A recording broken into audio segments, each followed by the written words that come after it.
வணக்கம். இலங்கையின் இன்றைய தலைப்புச் செய்திகள். இலங்கையில் அவசர நிலை, 12 மாவட்டங்களுக்கு மண் சரிவு எச்சரிக்கை, பாடசாலைகளுக்கு விடுமுறை. மல்வானை மாளிகையை சுற்றி வளைத்து பல்கலைக்கழக மாணவர்கள் போராட்டம். கபில சந்திரசேன மரணம், சிசிடிவி காட்சிகள் இல்லை என்று நீதிமன்றத்தில் அறிவிப்போம். ஆஸ்வசிம திட்டத்திலிருந்து 1 லட்சம் குடும்பங்கள் விடுவிப்பு, அரசாங்கத்தின் புதிய திட்டம் அறிவிப்பு. தெனியாவில் பரவும் மெனிஞ்சைடிஸ் மூளைக்காய்ச்சல் கட்டுப்பாட்டுக்குள் கொண்டுவரப்பட்டதாக அறிவிப்பு. தமிழக முதலமைச்சர் விஜயை சந்தித்து மீனவர் பிரச்சினைகளுக்கு தீர்வு காண்போம், அமைச்சர் ராமலிங்கம் சந்திரசேகர் அதிரடி. வடக்கு கிழக்கு எங்கும் உணர்வெழுச்சியுடன் முன்னெடுக்கப்படும் முள்ளிவாய்க்கால் நிவாரம். இலங்கையில் மிக நீண்ட காலத்தின் பின்னர் விலங்கு நல சட்டம் மூலம் அமைச்சரவையில் சமர்ப்பிப்போம். தமிழகத்தில் கூடுதல் விலைக்கு மது விற்பனை செய்தால் கடும் நடவடிக்கை, டாஸ்மாக் புதிய இயக்குநர் அதிரடி உத்தரவு. வாடிக்கையாளர்கள் நேரம் பார்க்க மாட்டார்கள், எப்பொழுதும் இணைப்பில் இருங்கள். Fourth Monkey Connect. இன்றே உங்கள் வியாபாரத்தை பதிவு செய்யுங்கள். இப்போதே வாட்ஸ்அப் செய்யுங்கள்.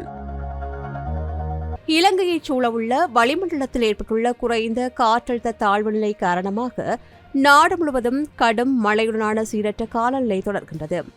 இதன் காரணமாக உயிரிழப்புகள், போக்குவரத்து பாதிப்புகள் மற்றும் பல மாவட்டங்களில் வெள்ள அபாயம் ஏற்பட்டுள்ளதாக அனர்த்த முகாமைத்துவ நிலையம் மற்றும் வளிமண்டலவியல் திணைக்களம் அறிவித்துள்ளது.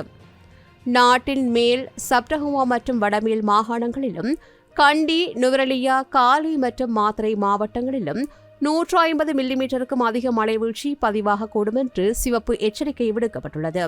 வடக்கு மாகாணத்தில் 100 மில்லிமீட்டர் வரையில் மழை பெய்யக்கூடும்.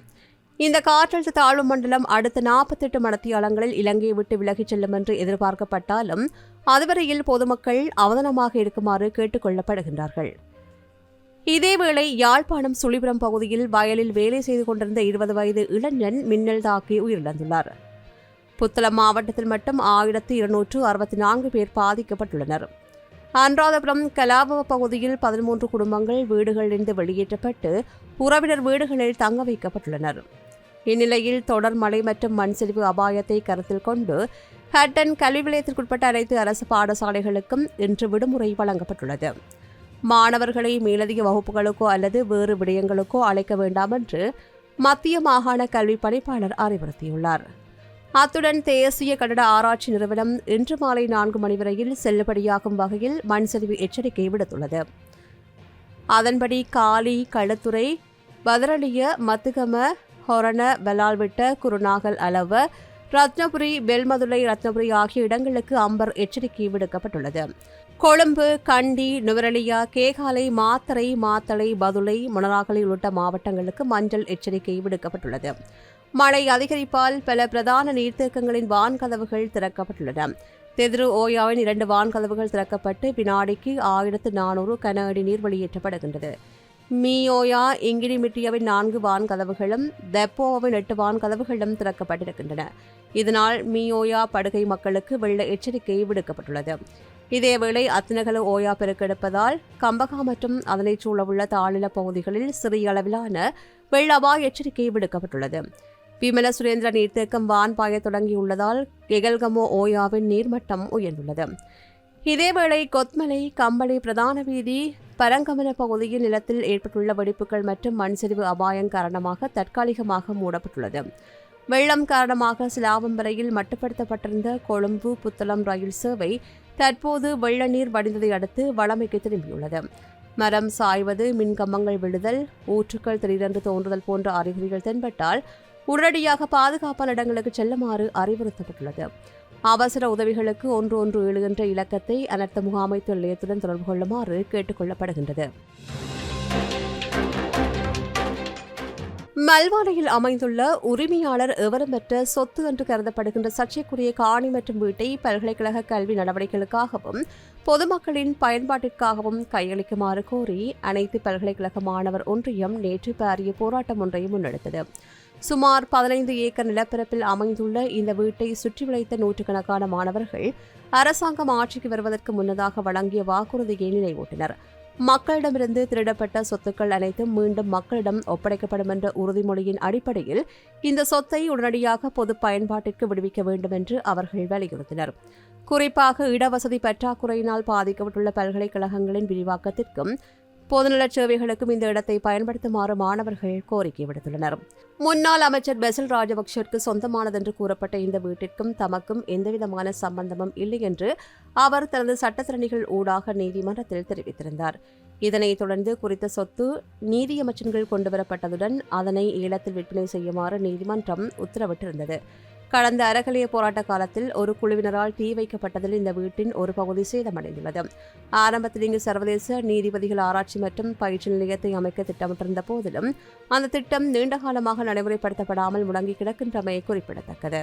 வீட்டி cash and carry VT super ஸ்டோரின் கல்யாணி அன்னபூரணி பிராண்டில் அன்றாட வாழ்க்கையின் அனைத்து பொருட்களையும் ஒரே இடத்தில் பெற்றுக்கொள்ள வீட்டி கேஷ் அண்ட் கரி பாரிஸில் லாட்சப்பல். ஸ்ரீலங்கன் ஏர்லைன்ஸ் நிறுவனத்தின் முன்னாள் பிரதம நிறைவேற்று அதிகாரி கபில சந்திரசேனவின் சந்தேகத்திற்கிடமான மரணம் தொடர்பான வழக்கு விசாரணையில் அதிரடி தகவல்கள் வெளியாகியுள்ளன.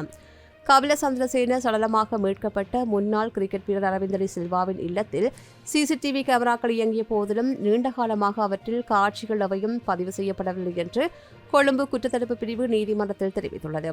எனினும் அயல் வீடுகளில் சிசிடிவி பதிவுகள் போலீசாரால் கைப்பற்றப்பட்டுள்ளன. நேற்று கோட்டை நீதவான் பெசன் அமரசின முன்னிலையில் இடம்பெற்ற 2ஆம் நாள் விசாரணையில் சடலத்தை முதலில் பார்த்து சட்டத்திறனை பிரியந்த அமரசிங்க கபில சந்திரசேன விளக்கமறியல் குறித்து அச்சத்தில் இருந்ததாக குறிப்பிட்டார். அறையை திறந்து பார்த்தபோது கதவின் மேல் பகுதியில் டை போன்ற ஒன்று தொங்கிய நிலையில் அவர் கதரையில் விழுந்து கிடந்ததை கண்டதாக தெரிவித்தார். சடலத்தை பரிசோதித்த தனியார் வைத்தியர் யசோதா லஷானே தான் காலை 7 மணியளவில் பரிசோதிக்கும் போது அவர் உயிரிழந்ததாகவும் 1 மணி நேரத்துக்கு முன்னரே மரணம் சம்பவித்திருக்கலாம் என்றும் தெரிவித்தார். உயிரிழந்தவரின் வீட்டு ஊழியர் பிரமிளா சாட்சியம் அளிக்கையில் மரணத்திற்கு முதல் நாள் இரவு கபில சந்திரசேன தன்னை அழைத்து மருந்துகள் மற்றும் உடற்பயிற்சிக்கு பயன்படுத்துகின்ற நீலன்ற பெல்ட் ஆகியவற்றை எடுத்து வருமாறு கோரியதாக தெரிவித்தார். கபில சந்திரசேன உயிரிழந்த அன்றைய தினங்காலை அவர் சடலமாக மீட்கப்படுவதற்கு சற்று நேரத்துக்கு முன்னதாக குற்றப்புலனாய்வு திணைக்களத்தினர் அவரது இல்லத்திற்கு சென்று சோதனை நடத்தியுள்ளமை சாட்சியங்கள் மூலம் தெரியவந்துள்ளது. மடிக்கணிகள் மற்றும் ஆவணங்கள் நீதிமன்றத்தில் சமர்ப்பிக்கப்பட்டுள்ள நிலையில் மேலதிக சாட்சி விசாரணைகள் மே மாதம் 19ஆம் தேதிக்கு ஒத்திவைக்கப்பட்டுள்ளன. அஸ்வசம நலன்புரி திட்டத்தின் கீழ் உதவி பெற்று வருகின்ற குடும்பங்களில் தற்போது நிலையான வருமானத்தை ஈட்டத் தொடங்கியுள்ள சுமார் 1 லட்சம் குடும்பங்களை அந்த திட்டத்திலிருந்து படிப்படியாக விடுவிக்க அரசாங்கம் தீர்மானித்துள்ளது.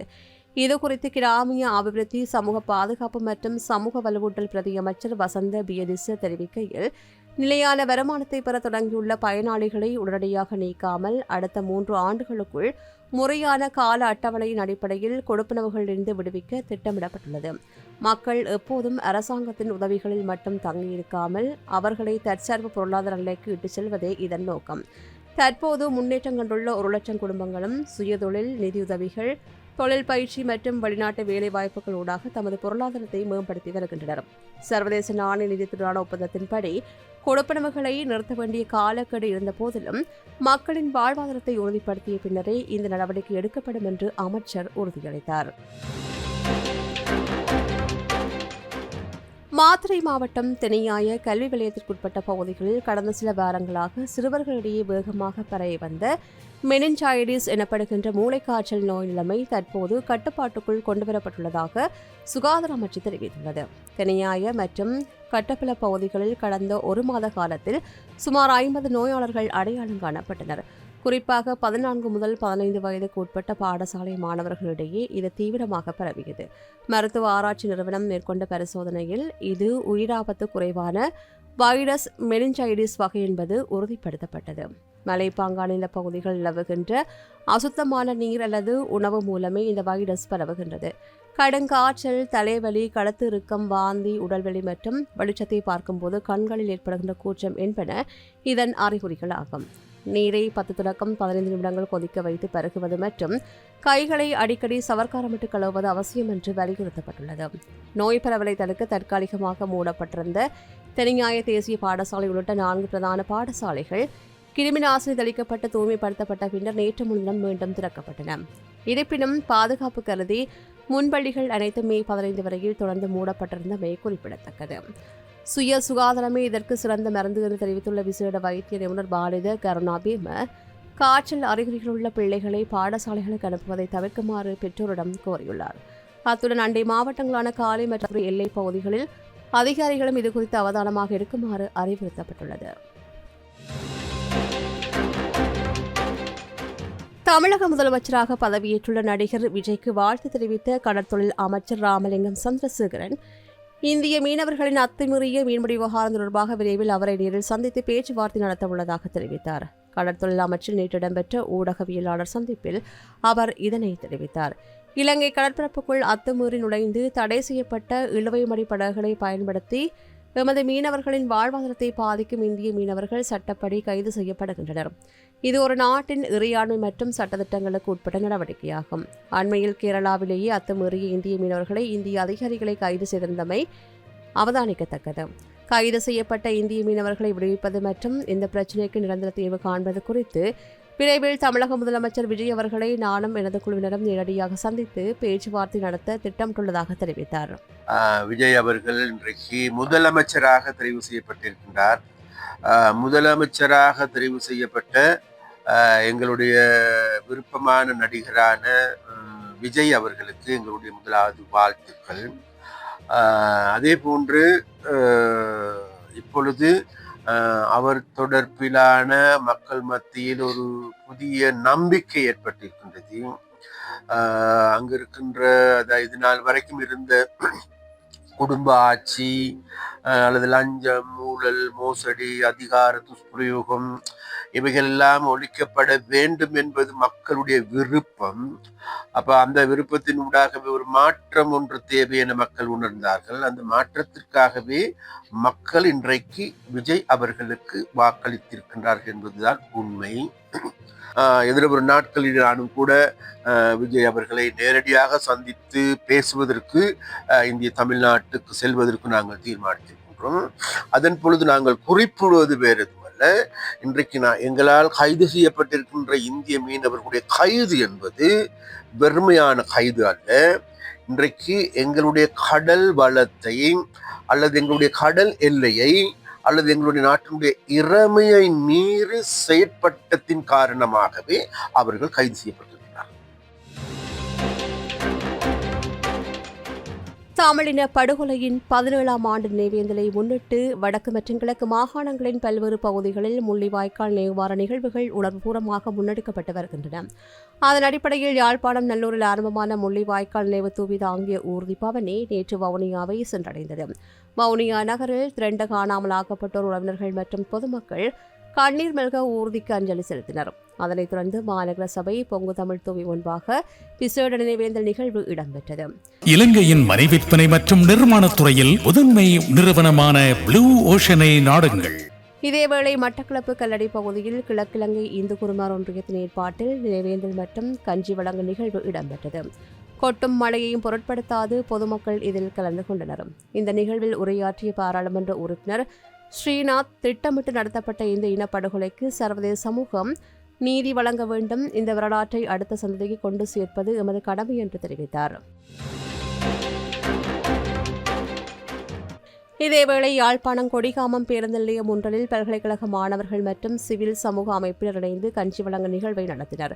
இறுதிப் போரின் போது மக்கள் பட்டினிச்சாவிலிருந்து தங்களை காத்துக்கொள்ள அருந்திய உப்பில்லா கஞ்சியை நினைவு கூர்ந்து இந்த விநியோகம் முன்னெடுக்கப்பட்டது.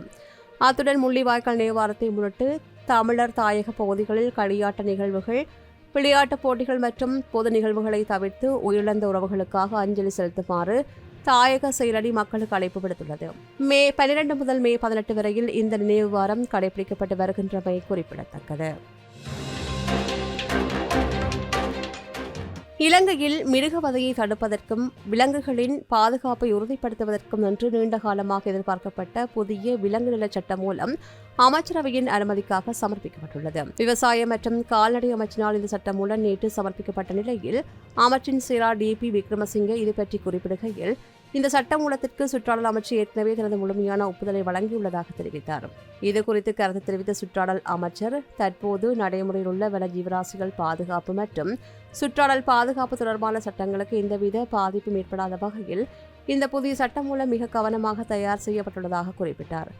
நாட்டில் அதிகரித்து வருகின்ற மிருகவதை சம்பவங்களை கட்டுப்படுத்த கடுமையான சட்டங்கள் தேவை என்று விலங்குநல அமைப்புகள் மற்றும் ஆர்வலர்கள் நீண்டகாலமாக போராடி வந்தனர். அவர்களின் தொடர்ச்சியான கோரிக்கைகள் மற்றும் அழுத்தங்களின் பின்னணியில் இந்த புதிய சட்டம் மூலம் தற்போது அமைச்சரவை வரை எட்டியுள்ளமை குறிப்பிடத்தக்கது. தமிழகத்தில் உள்ள மதுபான கடைகளில் நிர்ணயிக்கப்பட்ட விலையை விட கூடுதல் விலைக்கு மதுபானங்கள் விற்பனை செய்யப்படுவதை தடுக்க புதிய அரசு அதிரடி நடவடிக்கைகளை தொடங்கியுள்ளது. தமிழ்நாடு மாநில வாணிப கழகத்தின் புதிய இயக்குநராக நந்தகுமார் நேற்று பொறுப்பேற்றுக் கொண்டார். அவர் பதவியேற்ற சில மணி நேரங்களிலேயே அனைத்து மாவட்ட மீனவர்களுக்கும் அவசர சுற்றறிக்கை ஒன்றை அனுப்பியுள்ளார். அதில் சில்லறை விற்பனை கடைகளில் கூடுதல் விலை வசூலிக்கப்படுவதாக தலைமை அலுவலகத்திற்கு தொடர்ந்தும் புகார்கள் வருவதை சுட்டிக்காட்டியுள்ளார். கூடுதல் விலைக்கு மதுபானங்கள் விற்பனை செய்கின்ற பணியாளர்கள் மீது கடுமையான ஒழுங்கு நடவடிக்கை எடுக்கப்படும் என்று அந்த சுற்றறிக்கையில் எச்சரிக்கப்பட்டுள்ளது. அத்துடன் இத்தகைய முறைகேடுகளை தடுக்க தவறும் மாவட்ட மேலாளர்கள் மீதும் உரிய நடவடிக்கை எடுக்கப்படும் என்று தெரிவிக்கப்பட்டுள்ளது. இத்துடன் இலங்கையின் இன்றைய தலைப்புச் செய்திகள் நிறைவு பெறுகின்றன. தொடர்ந்தும் செய்திகளை உடனுக்குடன் அறிந்து கொள்ள சமூகமீடியா.com எனும் எமது இணையதளத்துடன் இணைந்திருங்கள். எமது RIP பேச்சுக்கு கிடைத்த மரண அறிவித்தல்கள். யாழ்ப்பாணம் செம்பியன்பற்று வடக்கை பிறப்பிடமாகவும் வதிவிடமாகவும் கொண்டிருந்த திரு சூசிப்பிள்ளை தர்மபிரகாசம் கிளி அவர்கள் 13/5/2026 புதன்கிழமை அன்று காலமானார். யாழ்ப்பாணம் தொல்புரத்தை பிறப்பிடமாகவும் சங்கரத்தையை வதிவிடமாகவும் கொண்டிருந்த திருமதி பாலசுப்ரமணியம் ருக்மணி அவர்கள் 14/5/2026 அன்று சிவபதமடைந்தார். யாழ்ப்பாணம் அரியாலையை பிறப்பிடமாகவும் வதிவிடமாகவும் கொண்டிருந்த திருமதி ராஜேஸ்வரி ஜெகதாஸ் அவர்கள் 14/5/2026 அன்று இறைவனடி சேர்ந்தார். யாழ்ப்பாணம் வடலியடைப்பை பிறப்பிடமாகவும் அராலியை வதிவிடமாகவும் கொண்டிருந்த திருமதி தேவகுமார பத்மினி அவர்கள் 14/5/2026 அன்று காலமானார். மேலே அறிவிக்கப்பட்ட அனைத்து மரண அறிவித்தல் இறுதிக்கிரியை பற்றிய தகவல்களை அறிந்து கொள்ள RIP.பேஜை பார்வையிடுங்கள். இதற்கான லிங்க் கீழிருக்கும் டிஸ்கிரிப்ஷனில் பார்வையிடலாம். இது போன்ற செய்திகளை தெரிந்து கொள்ள சமூகம் நியூஸ் சேனலை சப்ஸ்கிரைப் செய்து அருகில் உள்ள பெல் பட்டனை கிளிக் செய்யுங்கள். மேலும் இது போன்ற செய்திகளை உடனுக்குடன் தெரிந்து கொள்ள சமூகமீடியா.com என்ற இணையதளத்தின் வாயிலாகவும் எங்களுடன் இணைந்திருங்கள்.